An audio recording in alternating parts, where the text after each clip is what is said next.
Hello, friends. Welcome to the Cold War Preppers Monday night introduction to U.S. government Civics 101. So glad you could join us. Gosh. So it's just really, really interesting.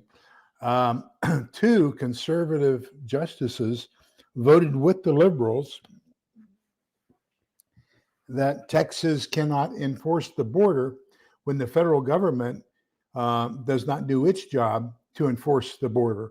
So therefore, and John Roberts has let us down before. I mean, he's the one who changed the wording in Obamacare to vote for it, and for the first time in history, forced us to purchase something.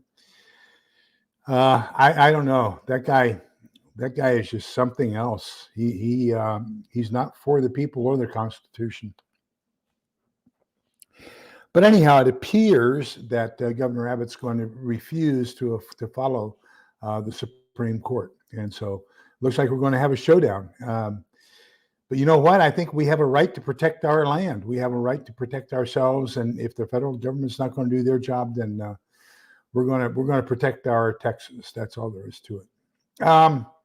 So Pat Butler, hello. Scott Hummer, hello. Celtic Grandma, hello. Welcome. Looks like we've got 8. There's 5 hiding in the shadows. I am kind of excited. I did something at Walmart that I haven't done in a long time, and I'm so happy. I had a hankering for Ocean Spray cranberry grape drinks, and so I'm drinking Ocean Spray cran grape, and it's just so tasty. Absolutely love it. Hello, Sandy Arend. Welcome. We'll wait just another minute or two, and we've got 11 people on now.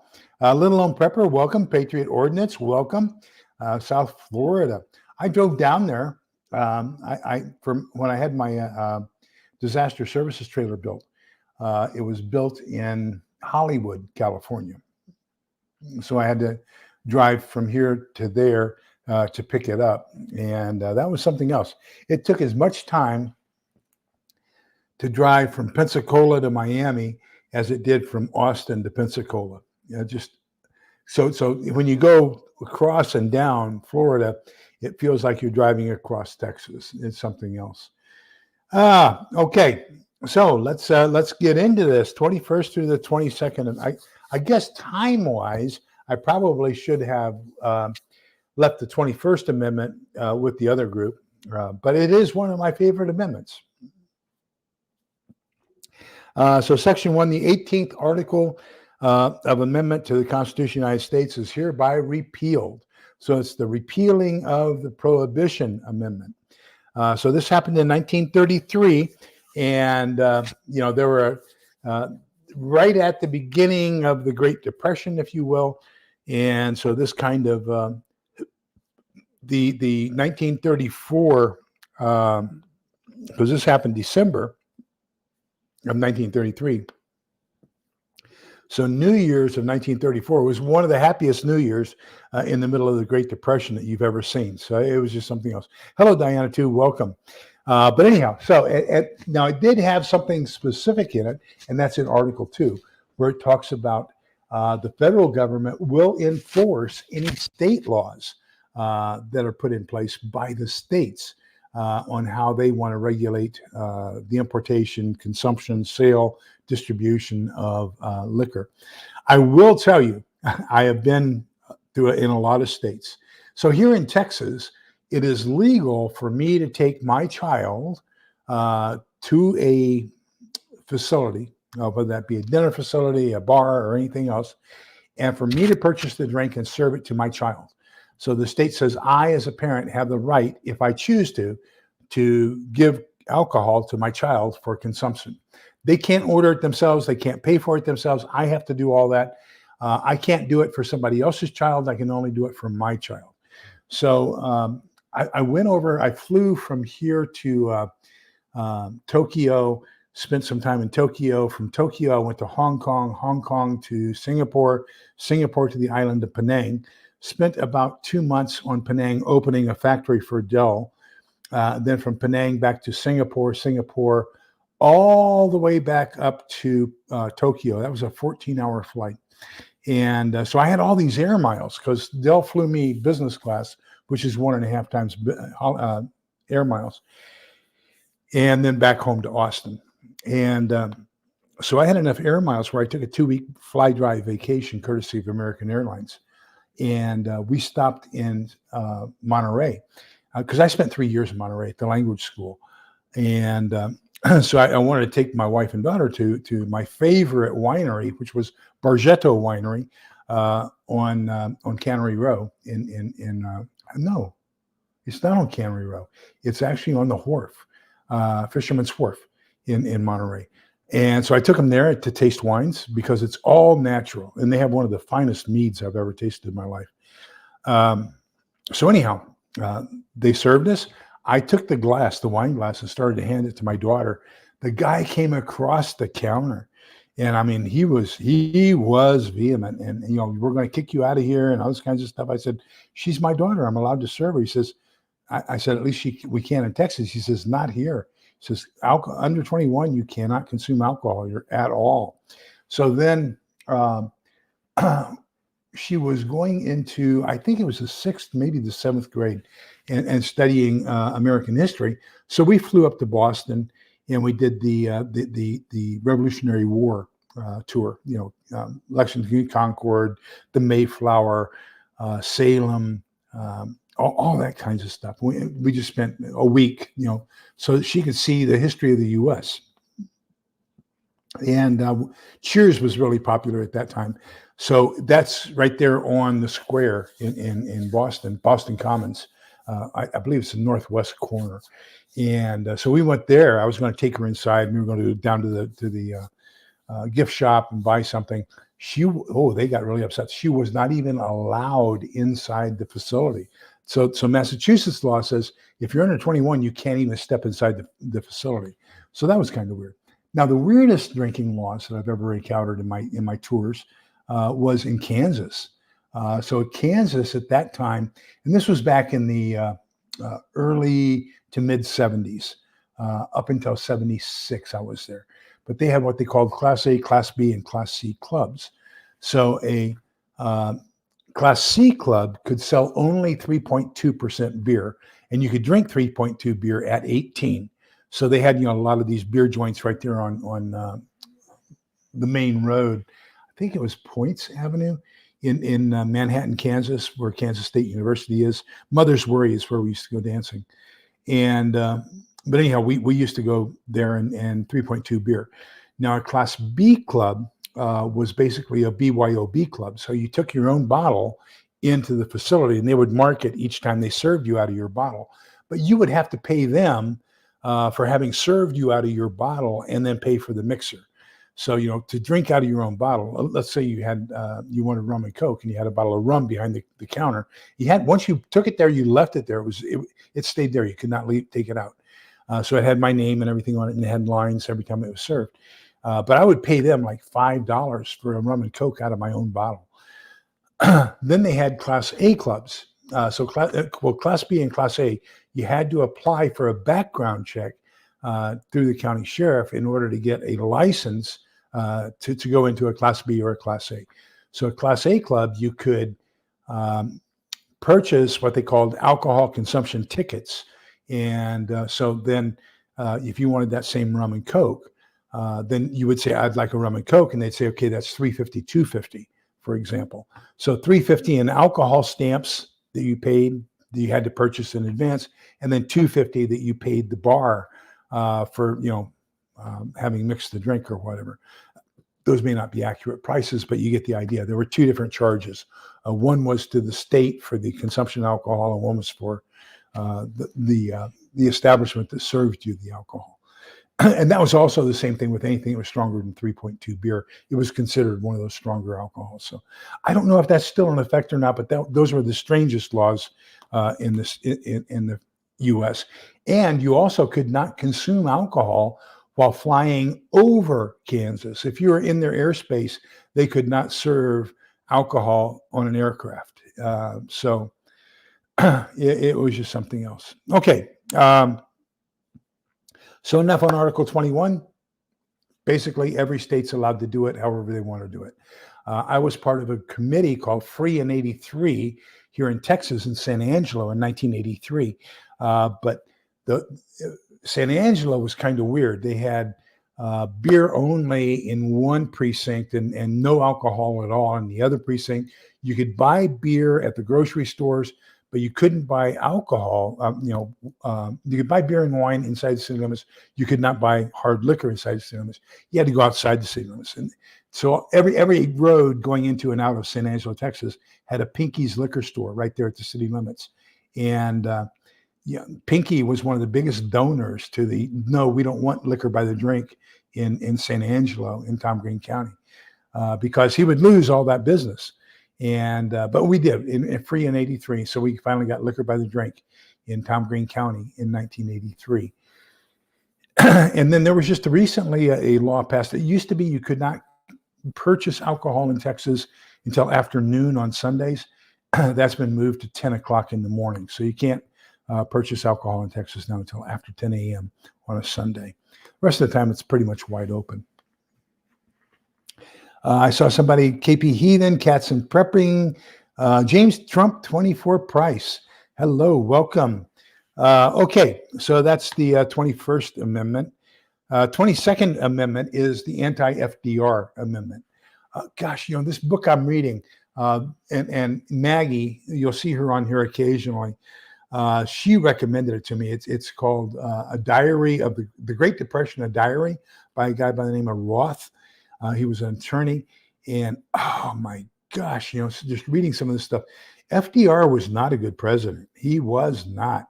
And he was, as a matter of fact, how he got elected is highly suspicious, how he got reelected, because nobody liked him. And inflation was rampant, all kinds of different things were going on. People did not like him. Most of the stuff that he tried to implement got turned down by the Supreme Court. So, like AAA and there were a couple other programs that he had that they said, no, you can't do that. You can't control prices. You can't purchase food from the farmers just to destroy it. And all this it was crazy. But anyhow, so the anti-FDR amendment is the 22nd Amendment, and it says, Section 1, no person shall be elected to the office of president more than twice, and no person who has held the office of president or acted as president for more than 2 years of a term of which some other person was elected president shall be elected to the office of the president more than once. So let's take the case of Johnson, LBJ. LBJ, JFK was assassinated November 22nd, 1963. And so the election then would come up November of 1964. So LBJ only had 1 year where he assumed the role of president after JFK was assassinated. So he was eligible for two terms as a president. Now, the interesting thing is this amendment was passed 2 years before JFK was assassinated and LBJ took over. So, from the 22nd on, all of these amendments have come to fruition during my lifetime. Okay, so I've lived through every one of these. But this article shall not apply to any person holding the office of president when this article was proposed by the Congress, and shall not prevent any person who may be holding the office of president or acting as president during the term within which this article becomes operative from holding the office of president or acting as president during the remainder of such term. And then Article 2, of course, it has to go through the normal amendment process and be ratified by 3/4 of the states. Article 23 is also another 1961 amendment. And basically what it's doing is up until 1961, if you were a resident of the District of Columbia, you had no voting rights in the national elections whatsoever. So basically, the 23rd Amendment gives the citizens of DC the right to vote in any federal election, okay, and to vote for their own representative. So, Section 1, the district constituting the seat of government of the United States shall appoint in such manner as the Congress may direct. a number of electors for president and vice president equal to the whole number of senators and representatives in Congress to which the district would be entitled if it were a state. So it does get 2 senatorial electors, even though it does not have senators. And then, of course, they're 1 representative. But in no event more than the least populous state. They shall be in addition to those appointed by the states, but they shall be considered for the purposes of the election of president and vice president to be electors appointed by a state, and they shall meet in the district and perform such duties as provided by the 12th article of amendment. So basically it goes back to the 12th article that I still think, 17th, I want the 17th repealed. But anyhow, so this gave DC the authority to elect the president and the vice president, to take part in federal elections and to elect their own representative. It also gave them electors in the Electoral College. So, questions on that? Hello, Theoxerus. I want to talk about you here in just a minute, so stay tuned and keep your ears open. James Trump, 24 Price. I have a tendency to agree with you. I believe that he was.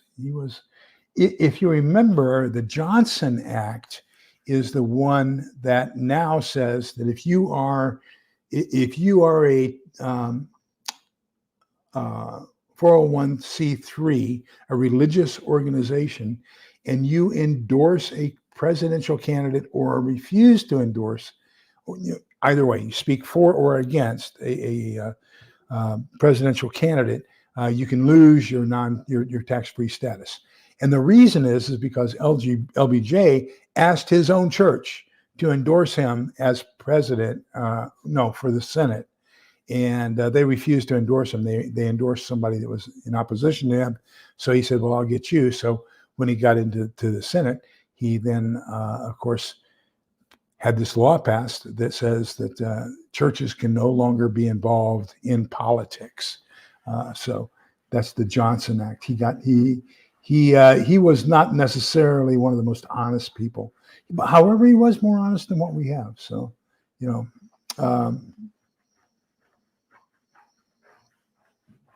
Pat Butler says, remembers those times. Are you in Kansas, Pat?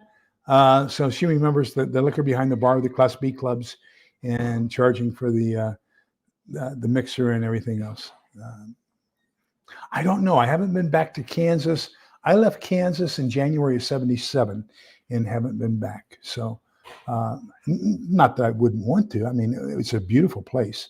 But gosh, definitely know that they have 4 seasons. Definitely know that.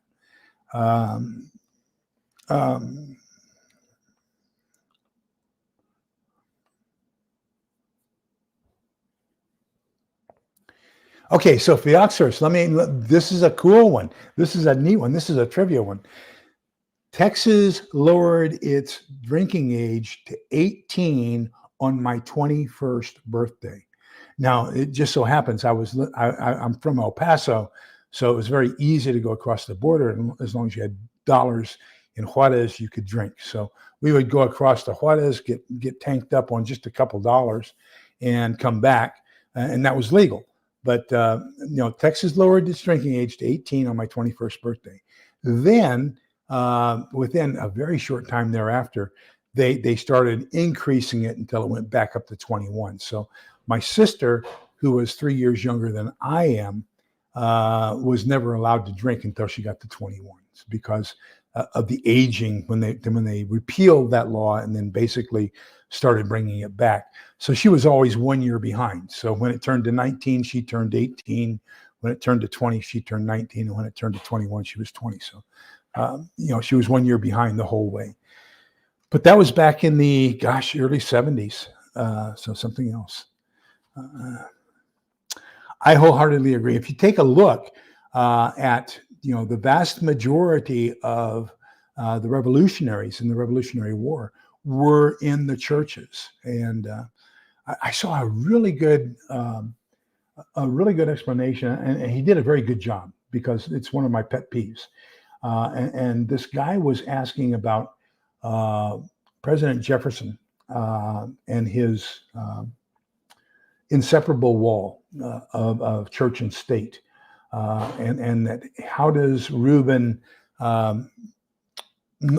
rationalize what's going on? And so Reuben asked him point blank. He says, "Do you realize where you're talking about?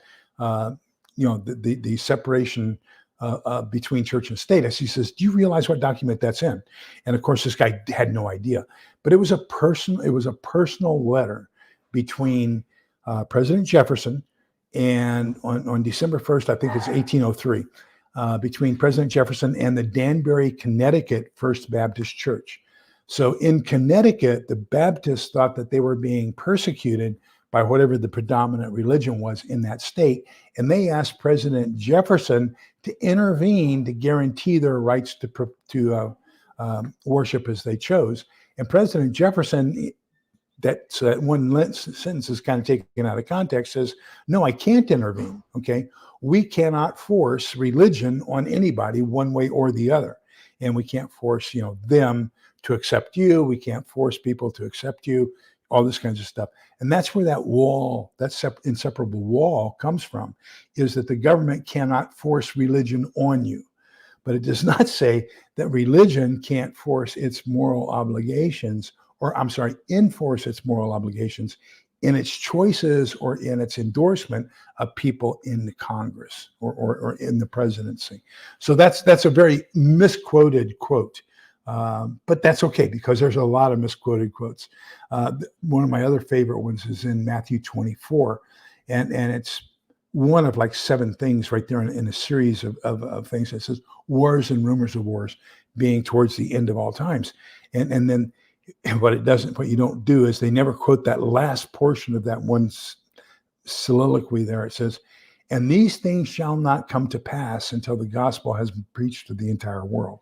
So, that wars and rumors of wars, until that last sentence takes place, it doesn't matter, So you can quote it all you want to, but until, you got A, B, C, D, E, until E happens, A, B, C, D can't. That just don't matter. Oh, wow. How ironic. Wow.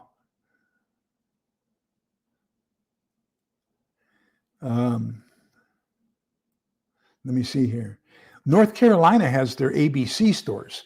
My buddy, Danny, he went to Indonesian language school with me, and then we both went to NSA together.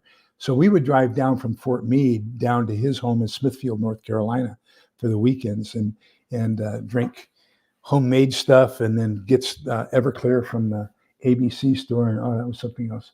And what was the name of that? There was a fast food restaurant, Hardee's Hamburgers, right on the border between Virginia and it was in Rocky Mount, North Carolina.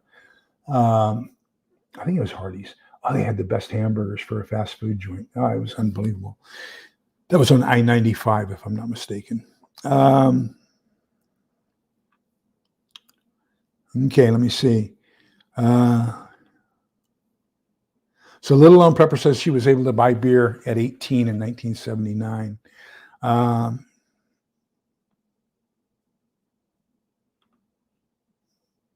Okay.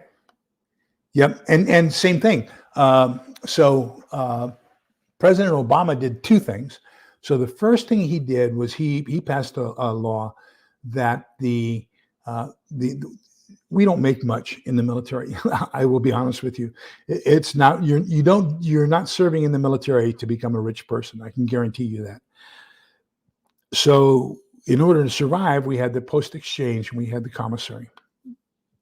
And then President Obama succumbed to the business owners and says, no, you cannot sell at a lower price than the area around you. So you have to be price competitive with the area around you in order to keep the local businesses in business. But that was to the detriment of the soldiers. So then he came out and said, well, we don't want soldiers smoking, so we're going to do away with you can't sell cigarettes in the post exchange or in the commissary. And so then we would go to the reservations. But I was mail ordering from a reservation in Oklahoma, because I was smoking at the time, and we would get 4 cartons at a time, mailed, 2 for Helen, 2 for me, mailed down from Oklahoma down here. And then President Obama outlawed that as well. So we couldn't even get cigarettes through the mail. But that's no longer applies because we don't smoke anymore. But let me see. So, I did not know that. I've never stopped in Virginia to order anything. Okay, so let me see.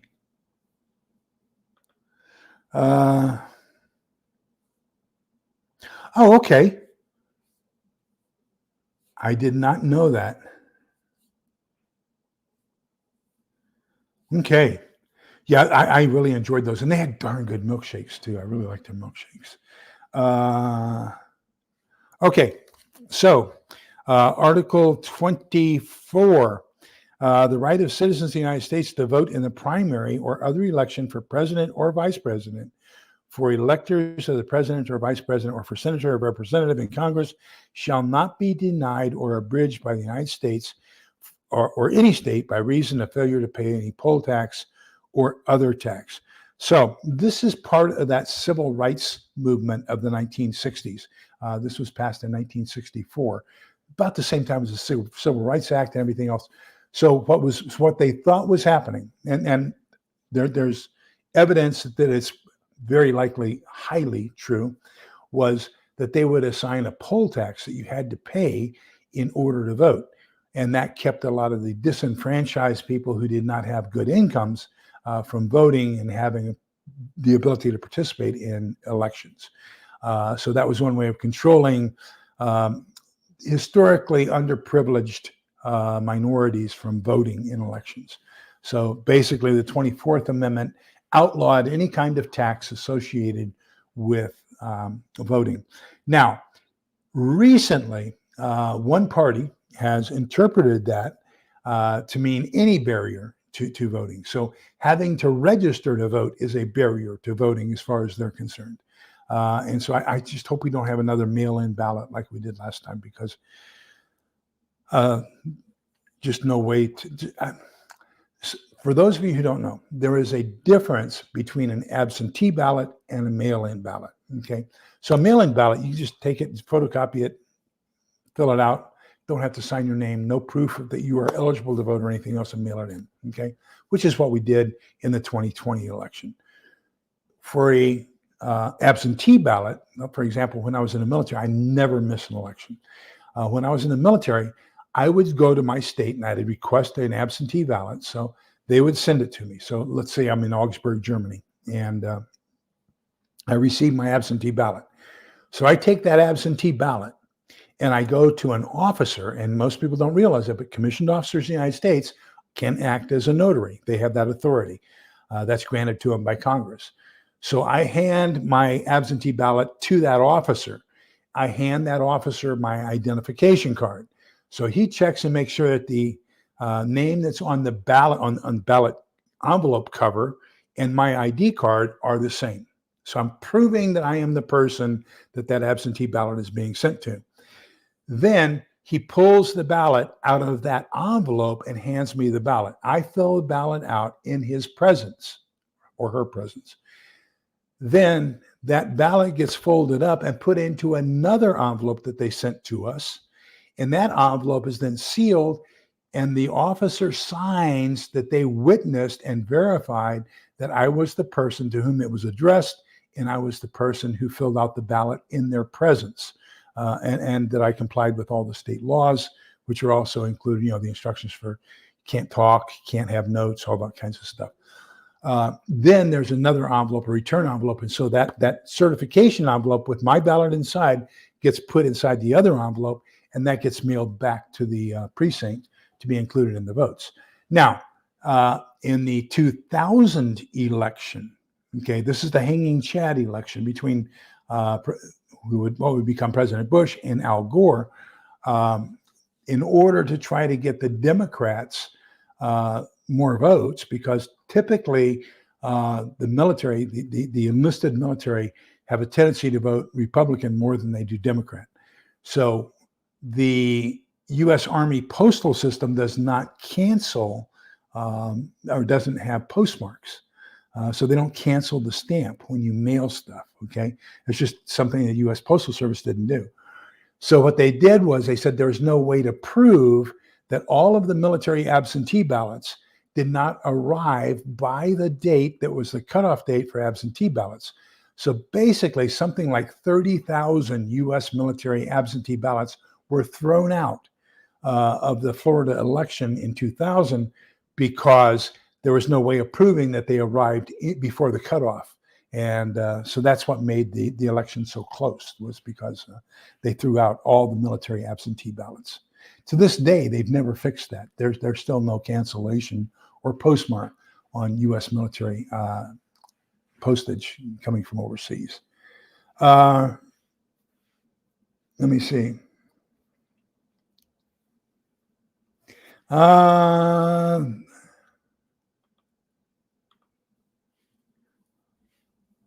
In Germany, in France, in Belgium, in the Netherlands, I don't remember seeing any in Italy. Don't remember seeing any in Switzerland. But at least in France, Germany, Belgium, and the Netherlands, they have beer machines, just like soda machines, on the sidewalks. And in Germany, once you're 14, you can purchase beer, but you have to be out of any Gasthaus. I think it's 8 o'clock in the evening, and you know, in order to stay after and drink. Now, the only thing you're allowed to drink is beer. You can't drink wine or alcohol. But 14 to 21, you can drink beer, and then you have to be 21 for wine and alcohol, and or to stay in a Gasthaus or a bar or something like that after 8 p.m. I think it's 8 p.m. So you know, it's kind of different. Good evening, South Florida DCL. Welcome. Okay, so no poll tax. We can't there's nothing artificial can be placed on a requirement to keep a person from voting for the candidate of their choice. Amendment 25. In case of the removal, so this is basically the question that arose, and this one is also 1967. So this is during President Johnson's term, first elected term as president. Remember that he was elected in 64, served until 68, but he assumed JFK from November 63 until he was elected November 64, and then took office in January 65. So anyhow, what the big question was okay, President Kennedy was assassinated. President Johnson is now the president. Who takes his place if something happens to him? What happens if that 707 goes down between Dallas and DC? So how do we have a line of succession? How do we do with the vice president? How do we get a vice president? So that's the whole thought process behind the 25th Amendment, is we've got to solve this problem on how do we have a line of succession if the vice president assumes the duties of the president. Okay, so Amendment 25. In case of the removal of the president from office or of his death or resignation, the vice president shall become president. Section 2, whenever there is a vacancy in the office of vice president, the president shall nominate a vice president who shall take office upon confirmation by a majority of both houses of Congress. Section 3, whenever the president transmits up to the president pro tempore of the Senate. Now remember, who is the president of the Senate? The vice president. So that's why he has to present to the president pro tempore, or temporary president of the Senate, because there is no vice president, and without a vice president, you don't have a president of the Senate. Okay, so all those wordings and everything in there. The president shall nominate whenever the president transmits to the president pro tempore of the Senate and the Speaker of the House of Representatives his written declaration that he is unable to discharge the powers and duties of his office, and until he transmits to them a written declaration to the contrary, such powers and duties shall be discharged by the vice president as acting president. So let's say President Biden says, I have decided that I'm foggy in the mind and I can no longer serve as president. I'm going to resign. Once he delivers that note to the president of the Senate and the president and the Speaker of the House, then they can bring in the vice president to act as president during his absence. Oh, yes, you can. Let me see here.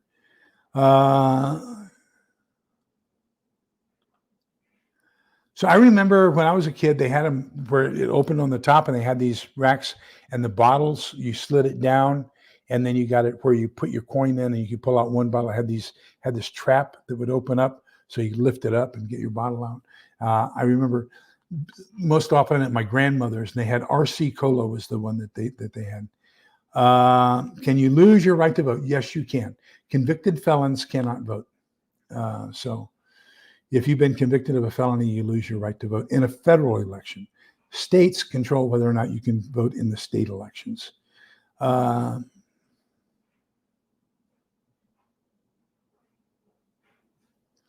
the Speaker of the House, and then there's the President pro tempore or the President of the Senate, which is usually the Vice President. Remember that there's always an even number of senators. So you have to have somebody who's a tiebreaker. So typically the majority has, basically the senior senator. So right now it's Mitch McConnell. If it comes to a vote and there's 51 and 50 in the other, and you need a tiebreaker, that's when the vice president comes in and becomes the tiebreaker to break that tie of a vote in the Senate. And that's when they fulfill their role as the president of the Senate. Otherwise, they just kind of stay out of the Senate and let the Senate handle itself. Exactly right. I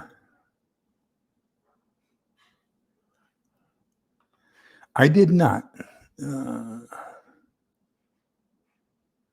Okay, so Section 4, whenever the vice president and a majority of either the principal officers of the executive departments or of such other body or Congress may by law provide, transmit to the president pro tempore of the Senate and the Speaker of the House of Representatives their written declaration that the president is unable to discharge the powers and duties of his office, the vice president shall immediately assume the powers and duties to the office of acting president. Thereafter, when the president transmits to the president pro tempore of the Senate and the Speaker of the House of Representatives his written declaration that no inability exists, he shall resume the powers and duties of his office unless the vice president and a majority of either the principal officers of the executive department or of such other body of Congress may by law provide, transmit within 4 days to the president pro tempore of the Senate and the Speaker of the House of Representatives their written declaration that the president is unable to discharge the powers and duties of his office. Thereupon, Congress shall decide the issue, assembling within 48 hours for that purpose, if not in session. If the Congress within 21 days after receipt of the latter written declaration, or if Congress is not in session within 21 days after Congress is required to assemble, determines by 2/3 vote of both houses that the president is unable to discharge the powers and duties of his office, the vice president shall continue to discharge the same as acting president. Otherwise, the president shall resume the powers and duties of his office. So when you hear all this talk about exercising the 25th Amendment against President Biden, that's what they're talking about. This is it. So if his appointees, his secretaries, were to decide that he is incapable of doing his job, and they send a letter, and it says the majority of his appointees, so that would be, just 51% of his staff, the Secretary of State, Defense, Homeland Security, all these other offices. If 51% of them say he is unable to fulfill his job, and they send it to the Senate and to the House, and then they have 21 days to vote on that, and they can either say, yes, he's not, and he's permanently removed, or no, he's not, and he shall resume his powers. So we have a feeling that probably what would happen is, because of the high threshold, remember this is requiring, I think it's 2/3, or is it 3/4? It's more than just 51%, 2/3 vote. So you have to have 67 senators and then you have to have 318 congressmen say that they want him removed. That isn't going to happen. So using the 25th Amendment probably would not be meet the threshold of being passed in the Senate and in the House of Representatives. Okay, so Amendment 26, the right of citizens of the United States who are 18 years of age or older. Now, this was passed in 1971, and I turned 18 in 1970, which is really neat.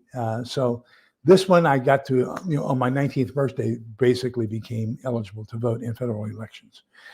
So anyhow, the right of citizens of the United States who are 18 years of age or older to vote shall not be denied or abridged by the United States or any state on account of age. Congress shall have the power to enforce this article by appropriate legislation. Here's the kicker. Okay? You can vote at 18, but you can't drink until you're 21. Okay? You can vote at 18, but you can't own a weapon in some places until you're 21. So, there's this dichotomy of you're old enough to make this decision, but you're not old enough to make that decision. So where is the age of majority? At what point do we say you're old enough to make a decision for yourself? Right now, this whole thing about changing gender, they're saying that, if you're in elementary school, you have the right to make a permanent decision about changing your gender, even though you're not old enough to vote, drink, own a weapon. You can permanently alter your body. So there's all these dichotomies that we have as far as when is a person old enough to make a decision? There are some states where you can get married at 14 with your parents' approval, 16 without.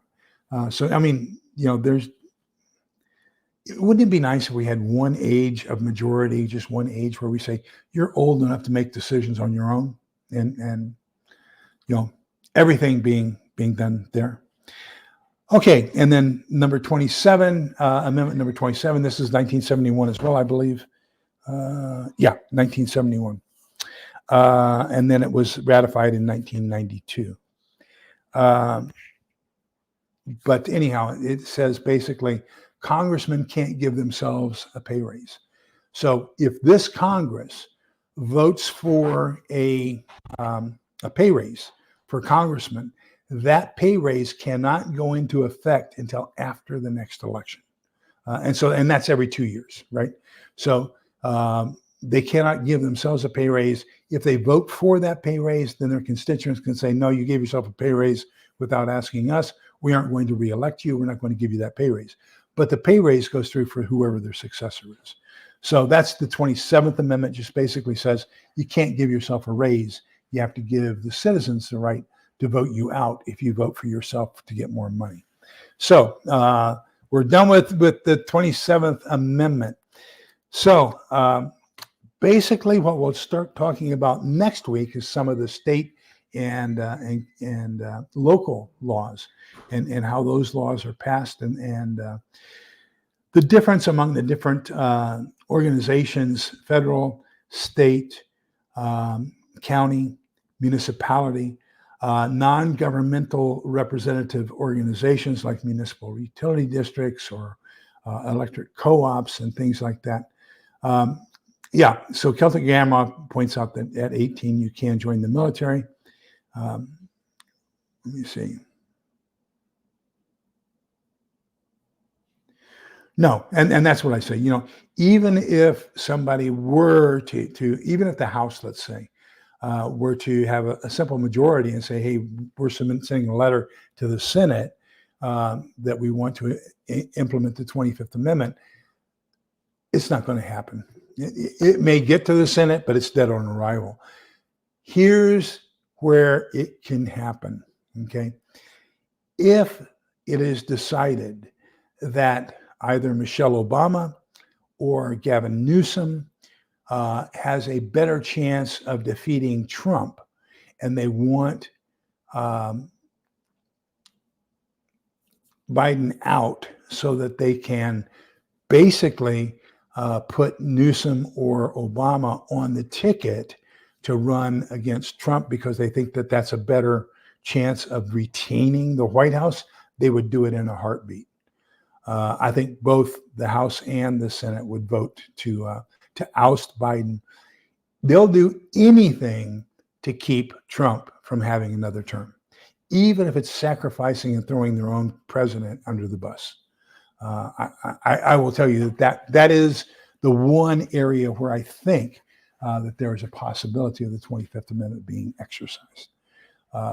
So we'll see what happens. So it's interesting what's been happening here recently. So we've got both Vivek Ramaswamy has withdrawn or suspended his campaign, and Trump spoke highly of him afterwards. Then we have DeSantis suspending his campaign. So now basically what it is it's Trump versus Nikki Haley. We'll see how that goes. So anyhow, basically what I see happening is I think we've got a couple things going on here. It would be great if Vivek Ramaswamy were put in a position where, and I would say he would probably make a good DHS secretary because of his position on the wall and everything else. And I think that would be a good position for him to make him the Secretary of Department of Homeland Security. I would ask the President Trump, if he gets elected, to make Ron DeSantis the Attorney General of the U.S. And I have a feeling he would be an Attorney General kind of like Bobby Kennedy was, where he goes after the bad guys. I mean, he would hunt them down tooth and nail. And to include he would probably say, okay, you've got 72 hours. If you are here illegally, if you crossed our border illegally, you've got 72 hours to leave and take everything, all your ill-gotten gains with you. If we catch you in our country in 73 hours or later, everything you have acquired while in our country becomes the property of the U.S. government. We'll confiscate it. We'll use that to pay for your deportation back to the place where you originated from.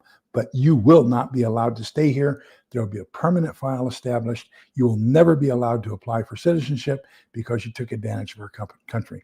I can see him doing that, and that would not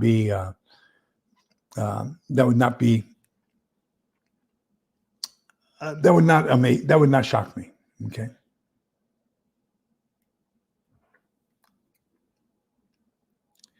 Well, Sandy, this is kind of, we have to differentiate.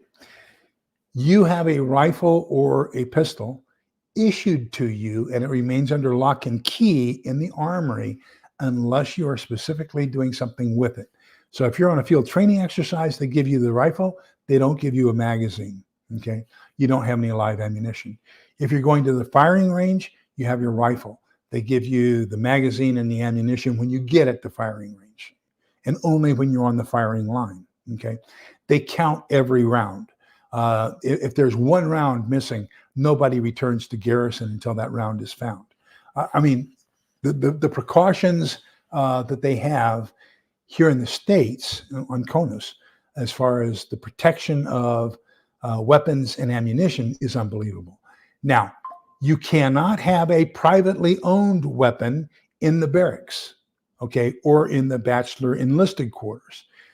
If you have a privately owned weapon, you have to turn those over to the armory, and they are put under lock and key, and you're allowed to check those out when you go to the range, when you go to the gun club or whatever, or if you go hunting or something like that. Then you have to check them back in. If you forget, if you come back late or whatever, and you have your rifle, let's say, and you put it in your wall locker overnight, and there's a surprise health and welfare inspection, and they find a rifle in your wall locker that was supposed to have been in the armory, that's an Article 15, non-judicial punishment. That's major. It would not surprise me in today's Army if that didn't go to a summary court-martial. But so no, you can use a military issued weapon for the purposes of the military at 18, but a privately owned weapon you cannot have until you're 21. Okay, so there's a little bit of confusion there, but that's how it goes. Yes, I did talk about the Supreme Court decision, and but I'm still incensed, and I support our governor. I support my state, and the governor has already said we will not comply, and I agree with that. And I think that I have absolutely zero respect for our Chief Justice Roberts. He has betrayed the American people and the Constitution twice. This is the second time. The first time was with his ruling on Obamacare. And, I just, I don't know. It would not surprise me if you don't hear the word secession start appearing among Texans to a greater extent starting tomorrow. I think if anything has been done to cause the people of Texas to say the federal government does not care about us, is not willing to protect us. When we take steps to protect ourselves, the federal government impedes our ability to defend ourselves. Therefore, we have no loyalty to the federal government because they have no loyalty to us. And that would not surprise me if that's not a movement that is not starting tonight, and you won't see it permeating tomorrow. I think you can expect to see that.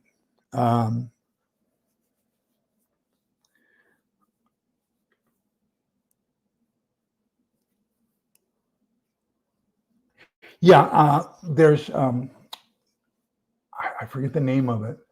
Where is First Friday? The big. Anyhow, there's a county in Northeast Texas on Interstate 20, and they have a First Friday. What do you call it? Flea market, I guess you call it. A real big one of the biggest in Texas. And I used to take, after we didn't have any disasters, I turned my disaster response trailer into a food service trailer. And so I would go up there and sell stuff. But you can sell, there is a state law that you have to allow the sale of wine that is grown in that county. Okay. So you cannot prohibit the sale of wine that is grown and processed in that county. Everything else, that's county-wide or precinct-wide or district-wide or whatever. I think it's Van Zandt County, if I'm not mistaken. Let me check here just real quick. Go here to maps. There we go. So I'm going to take this down a little bit as far as the scale because it's showing me Round Rock. And I want to move up here to the northeast.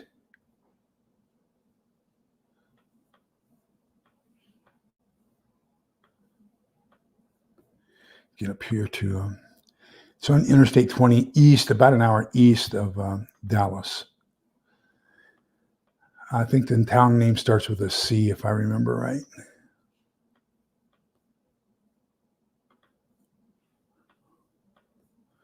I'm up to tempo. Come on, scale. Give me a better scale here. Waco. Still need a better scale. Dallas. Okay, Dallas east on 20 and Mount Pleasant.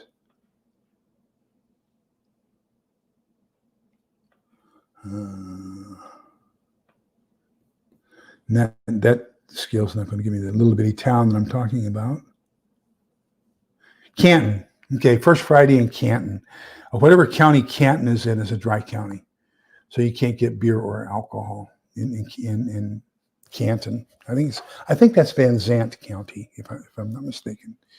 But yeah, a lot of the counties up in the Northeast where you have preponderance of what is it? Church of Christ are dry still.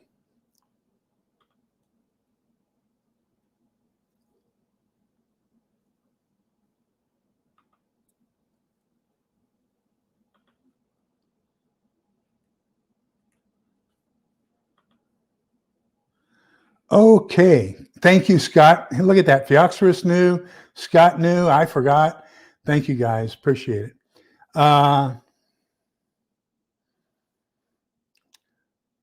Absolutely. Absolutely. But anyhow. Oh, wow. Is Pete in here? Yay. Hi, Pete. Welcome. That was quite a change for you on your one this afternoon. That was just kind of like Texas news out of Dallas is what I felt like you were doing there. That was kind of neat. Okay.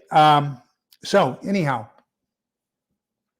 just real quickly, I've got about 5 minutes. I want to talk about tomorrow night. Tomorrow night, we're fitting up here. And so the next thing we want to talk about is some of the discussion or thought exercises. Theoxorus sent me a fantastic email, and he's absolutely correct. And so I think I'm going to kind of change my philosophy a little bit, because I see the opportunity for something dramatic to happen here in the near future. And so tomorrow night, what I'm going to do is we're going to take this thought exercise opportunity, and we're going to talk about food storage. And Theoxorus sent this email, and it basically says, have you watched pinball preparedness? Because he was talking about if you truly have a 1 year supply of food for one person, it's going to weigh almost a ton, and how much storage space and everything else. And he says, and you haven't really talked about that, about the amount of food that's required.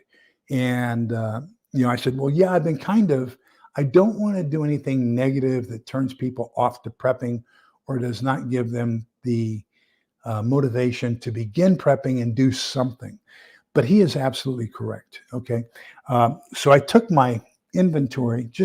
This is just the inventory for my LDS stuff. And we'll talk about it tomorrow night more in detail. But so I keep an inventory of every item that I have purchased from the Provident Living Store, the Latter-day Saints. For example, it says that we need 90 pounds of fruits for one person for 1 year. So 90 pounds, each number 10 can that they sell at the cannery is 1 pound of freeze-dried apples. So that means I need 90 cans or 15 cases of apples. I've got 14 cans. So I'm way short on having enough apples for one person, let alone for two people. So for two people, I need 180 cans. So 180 cans, that's 30 cases. And I don't have the space for that. There is not enough space in my house to do 1 year's worth of food for one person, let alone two people. Although I think I'm pretty close. I think I've got it covered pretty well. But the Mormons, remember, they go back to Genesis. I think it's Genesis 31. Let me check. Where Joseph interprets for Pharaoh. No, it's Genesis 43. I'm sorry. So Genesis 43,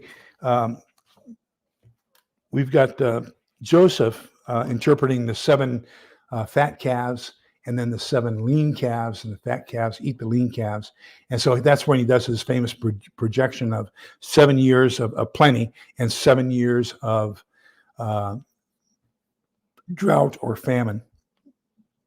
And of course, that's what sets Egypt up as a major empire, is the selling and trading of food afterwards. It's also what ends up enslaving the Israelites, the 12 tribes. But anyhow, so based off of that 7 years of plenty and 7 years of famine, the Mormon Church interprets that as every Mormon should have 7 years worth of food for every member of their family in case of that reoccurring. That means you got to basically have a house the size of a county. So tomorrow night, we're going to talk about food storage. We're going to talk about food. We're going to talk about should you go out and buy a whole bunch of MREs, or is it better to get chili and rice? So we'll talk about all those different things tomorrow night as part of that thought discussion about a grid down, and what are some of the things that you can do to prolong your life food-wise in case of a grid down or a conventional or nuclear war.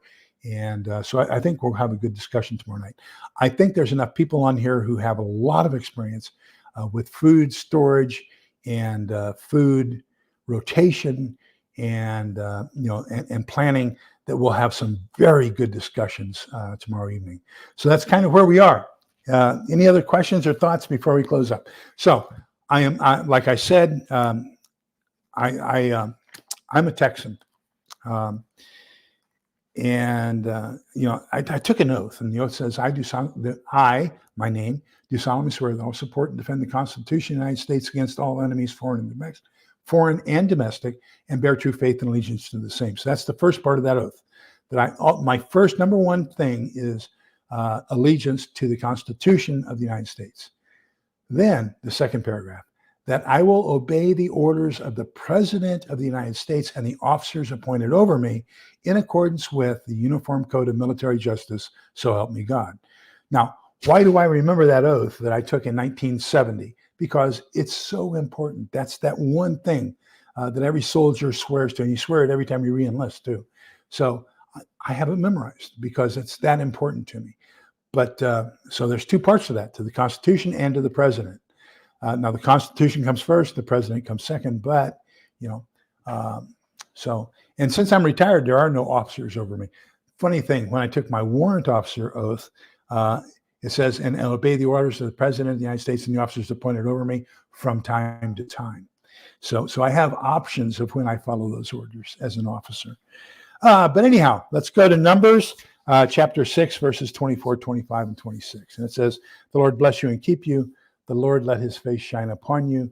The Lord look upon you kindly and give you peace. Theoxerus, I did not interpret it that way. I did not interpret it as negative at all. I think it was an outstanding suggestion.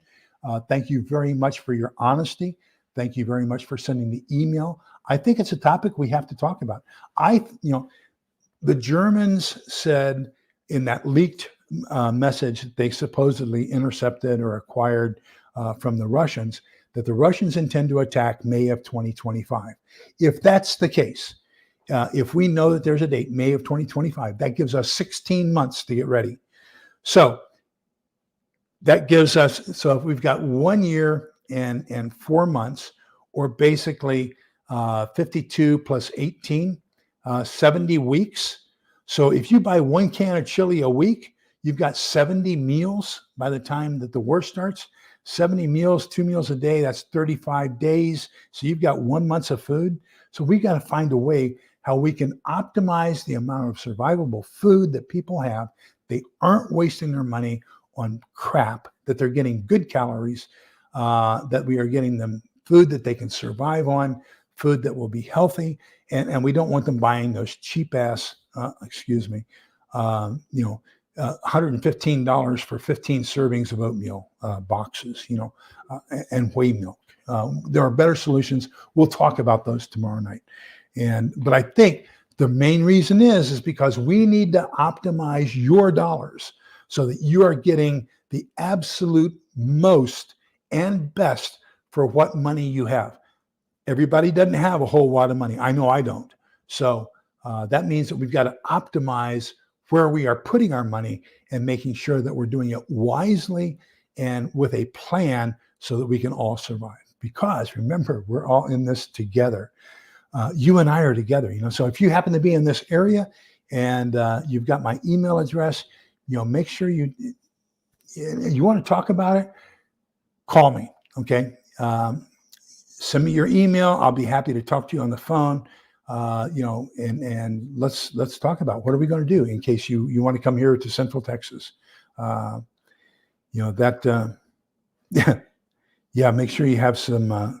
If you live off of I guess the rice will kind of counter the chili, but you're going to need to buy extra toilet paper. Let's put it that way. So anyhow, remember that we're all in this together, so we can come out the other side together. Please be kind, polite, respectful. Help the other guy as much as you can, but help yourself first, okay? Because we all need to get through this together. So I will see you tomorrow night. The discussion tomorrow night at 8 o'clock is going to be, how do we optimize? How do we plan? How do we stretch your dollars so that you can survive for as long as possible, given any scenario in an SHTF situation, okay? Thank you all for being here so much. Don't forget that thumbs up. Don't forget to subscribe. Don't forget that tomorrow, check this, just come back and give me a good comment, a thumbs up or a thumbs down. And then we'll, can't wait to see you tomorrow night. Okay. Take care, everybody. Bye-bye.